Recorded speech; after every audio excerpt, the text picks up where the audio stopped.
Čau visiem! Šodien gribu parunāt par tēmu falšais garīgums. Man ir vairākas tēmas par šito falšo garīgumu, un pirmā ir vibrācijas, frekvences vai viļņi. Pastāv tāds mīts, kad mums jāceļās vibrācijās, un kad ir zemās sliktās vibrācijas un ir augstās labās vibrācijas, bet tāds patiesībā nav. Vismaz no manas skatu punkta. Katrā ziņā es nelieku jums domāt tā kā es domāju, bet es gribu padalīties ar to, kā es domāju un kā es to visu redzu, jo manā skatījumā tas ir galīgi neloģiski. Ir tādas tabuliņas, es esmu redzējis, kur tur 2 Hz ir vai 4 Hz ir bailes, tad tur augstāk ir dusmas, un tad ir augstāk agresija vai otrādāk, un tad ir uzskaitīts visas tās zemās vibrācijas, kas mūs padara sliktākus. Un tad ir atkal visas augstās vibrācijas, kas mūs padara labākus. Bet tā nav patiesība. Pirmkārt, tur ir saliktas emocijas tajās zemajās vibrācijās, kuras nav ērtas apkārtējiem vai kaut kādiem valdošiem mehānismiem vai kaut kā tā. Teiksim, dusmas nav slikta vibrācija. Bez dusmām mēs nevaram pasargāt sevi no briesmām, no apdraudējuma. Agresija, bez agresijas enerģijas neuzdīgs neviena sēkla, nepiedzimst neviens bērns, nenotiek nevienas izmaiņas. Tā kā tās arī nav zemes vibrācijas. Vienkārši, ja mēs ticam tam, ka zemās vibrācijas ir sliktas un augstās vibrācijas labas, tad mēs cenšamies zemās apspiest. Un ja mēs apspiežam savas emocijas, savas, ķermeņa sajūtas un vispār, tad viņas kaut kur akumulējās. Jo pēc būtības emocijas tā ir enerģija kustībā. Ja mēs skatāmies no angļu valodas, emotion, energy in motion, tātad tā ir enerģija, ir jākustās. Viņa ir darbībā, viņa veic kaut kādas funkcijas. Ja mēs domājam, ka viņa ir slikta un mēs viņu neizmantojam, mēs viņu apspiežam. Apspiežam cik vien varam, un tad vienā brīdī mēs vairs nevaram turēt, mums tas viss iznāk ārā. Mums nostrādā pārliecība, ka norāva man lejā vibrācijās, un tagad es esmu atkal slikts. Šis viss mūs ved pa apli. Tā nav virzība uz priekšu, tā nav attīstība, bet tā ir tāds aburtais loks. Aburtais loks, tas nevirza nekur. Jebkura emocija mums ir jāizpauž. Bailes man pat šķiet, ka vispār nav emocija, bet tā ir ķermeņa atmiņa uz notikumiem, kuri mums nav bijuši patīkami. Vai viņi bijuši fiziski sāpīgi, emocionāli sāpīgi, vai mēs esam izgājuši cauri kaut kam tādam, kas mums nepatīk. Un tik līdz apkārtējā vidē nostrādā palaišanas mehānisms, triggers, kas mūsu ķermenim atgādina, ka varētu notikties kaut kas, kas ar mums ir noticies un nav bijis patīkams, tad mūsu ķermenis sāk reaģēt. Katram viņš katrā situācijā reaģēs ar bišķiņu savādāk.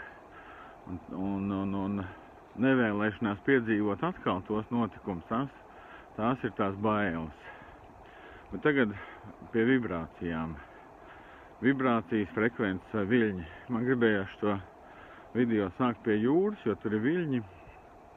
Pie jūras tik drausmīgi augsts un tāds ziemeļvējš, ka šajā globālās sasilšanas laikā rokas var atsaldēt, turot telefonu un tādā vējā arī neko nevar ierakstīt. Taču, ko es gribu teikt par frekvencēm, viļņiem? Jūrā viļņi, viņi krastā iznāk, varbūt 1 vilnis sekundē, varbūt 1 vilnis 2 sekundēs, varbūt pat 3 sekundēs. Tas, kā frekvences mēra, tas ir cik viļņi sekundē, tā kā izskrien cauri konkrētam priekšmetam, vai cik ātri notiekās tā kustība. Un tad ļoti zemes vibrācijas, par kurām runā, kas ir sliktās, ir kaut kādi 2 Hz, 4 Hz, 8 Hz. Tās ir ļoti zemes vibrācijas. Bet, ja mēs pastamies uz jūru, tad tās ir vēl daudz zemākas vibrācijas. Ja mēs pastamies uz dienu un nakti, tad tas ir ļoti vispār zema vibrācija.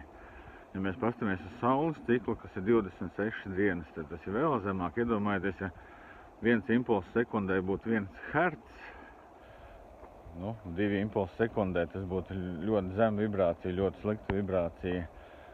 Tad iedomājieties, cik zema vibrācija ir jūras vilnis, cik zema vibrācija ir diennakts, cik zema vibrācija ir saules cikls, mēnesis cikls vai gadskārtas. Tās ir ļoti, ļoti zemes vibrācijas, bet tās ir dabiskas, tās ir dabas vibrācijas. Un šīs zemās vibrācijas, kuras piedēvē pie sliktajām vibrācijām, ir zemes vibrācijas. 2, 4, tā frekvence staigā, viņas nekad nav tā piekaltas, tur pie 4 herciem vai pie 3 vai 2. Tās zemās vibrācijas ir zemes vibrācijas vai šūmaņa vibrācijas. Man te nesen caur mežu ejot tā pārbiedēja, kad es tagad atskatos. Ķermeņa atmiņā, kā liek man darīt kaut ko. Jā, zemās vibrācijas. Un šūmaņa vibrācijas, bez kurām nekas no bioloģiskās dzīvības uz Zemes nespētu eksistēt, tas vienkārši nomirtu, ir tās 2, 4 herci, 8 herci, 16, 20 herci.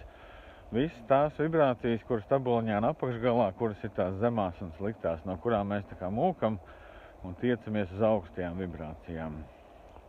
Tas pats, ja jūs papēdīsiet smadzeņu viļņus, smadzeņu viļņi arī, es tagad nepateikšu precīzi, kurš tur ir kurš, bet tur ir 2 herci, no 2 līdz 4 herci, no 4 līdz 7 vai 8 herci. Tad no 8 uz augšu, ap 8 ir tie teta viļņi, un tās, ka zemāk bija beta un augstāk alfa. To visu var Wikipēdijā, visās enciklopēdijās izlasīt. Tā nav nekāda slepena informācija, un tās ir zemās vibrācijas. Tātad tas, kas šo mītu ir palaidis, grib, lai mēs atslēdzamies no zemes un no savām smadzenēm. Un savukārt atkal, ja mēs runājam par augstajām vibrācijām, tad 5G ir ļoti augsta vibrācija. Mobilais telefons, mobilā telefona procesors izstaro ļoti augstu vibrāciju. Datora procesori, visas tehnoloģijas izstaro ļoti augstas vibrācijas. Super augstas, kosmiski augstas. Tie ir mikroviļņi un tā tālāk. Un tās ir ļoti augstas vibrācijas. Tā kā neloģiski vai nesanāk. Augstās vibrācijas ir it kā kaitīgas un zemās nekaitīgas, bet tas nav tas, kā es domāju. Nav tā, ka ir augstas vibrācijas labas un zemes vibrācijas sliktas. Tas, kā es to redzu, ir harmoniskas un neharmoniskas vibrācijas. Varbūt zemes vibrācijas un harmoniskas, un varbūt zemes vibrācijas un neharmoniskas. Un tāpatās varbūt augstas vibrācijas un harmoniskas, un zemes vibrācijas un neharmoniskas. Un tas, uz ko mums jātiecās, tā ir harmonija. Pirmkārt jau harmonija pašiem ar sevi, ar savu autentisko es. Tas ir iekšējais līdzsvars. Tas ir līdzsvars ar dabu, līdzsvars ar zemi. Tātad patiesībā mums vajag šīs šūmaņa vibrācijas, kas ir tur aptuveni 8 herci, aptuveni 20 herci. Mums jābūt ir saiknē ar zemi, ar dabu, jo viss mūsu ķermenis, visi mūsu ķermeņa atomi ir nākuši no zemes. Un lai mēs šajā materiālajā pasaulē spētu kaut ko ietekmēt, kaut ko darīt, mums ir jābūt saiknē ar zemi, jo tā ir mūsu tā kā darba platforma. Mēs nevaram lidot kā hēlija baloniņi tur kosmosā un sasniegt kaut ko šeit uz zemes. Bet mums ir jābūt augstajās vibrācijās, un to es arī nenoliedzu.